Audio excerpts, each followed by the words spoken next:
حضرت حسین رضی اللہ عنہ کربلا کے میدان میں، اور آپ نے پھر یہ کہا کہ جب پتہ چلا کہ دھوکہ ہوا ہے تو یہ ان کے سامنے بات رکھی کہ میں جہاں سے آیا ہوں مجھے وہاں پر واپس جانے دیا جائے۔ اس وقت وہاں کا جو حاکم تھا ابن زیاد تھا۔ انہوں نے کہا کہ بھائی اس میں ایک ہی صورت ہے کہ آپ ابن زیاد کے پاس جاؤ اور اس کے ہاتھ پر بیعت کر لو، اس کی بات مان لو۔ اس سے پہلے حضرت مسلم بن عقیل یہ جب کوفہ آئے تھے تو ان کو دھوکے میں شہید کر دیا تھا۔ تو حضرت حسین رضی اللہ عنہ نے فرمائے کہ میں اس پر بھروسہ نہیں کر سکتا، کیونکہ اس سے پہلے مسلم بن عقیل مجھ سے پہلے ادھر آیا اور اس سے مذاکرات کیے اور اس کو دھوکے میں شہید کیا گیا۔ مجھے بھی 100% یقین ہے کہ مجھے بھی دھوکے میں شہید کر دیا جائے گا، قتل کر دیا جائے گا، اس لیے میں اس کے سامنے ہتھیار نہیں ڈالتا، میں اس سے کوئی مذاکرات نہیں کرتا، میں اس کے ہاتھ پر بیعت نہیں کرتا۔ اور یہاں تک کہ پھر یہ المناک واقعہ پیش آیا کہ یکے بعد دیگرے آپس میں جڑائی شروع ہو گئی اور ایک دوسرے کے لوگ مارے گئے۔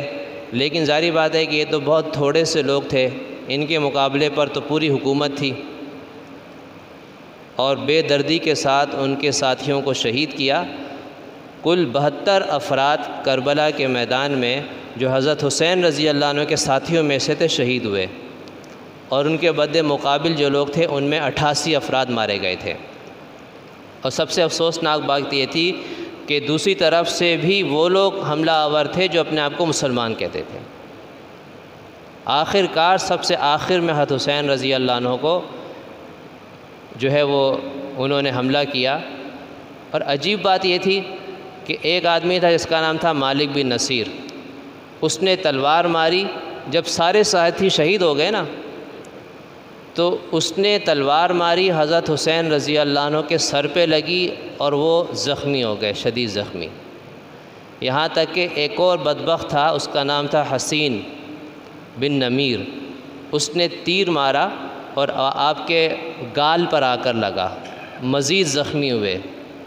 اس کے بعد جو دریا تھا اس کے قریب گئے تاکہ کچھ پانی پی سکیں۔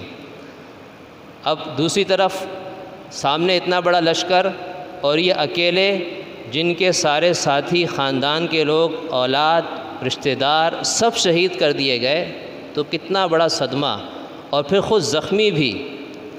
لیکن سامنے جو تھا لشکر وہ آگے نہیں بڑھ رہا تھا۔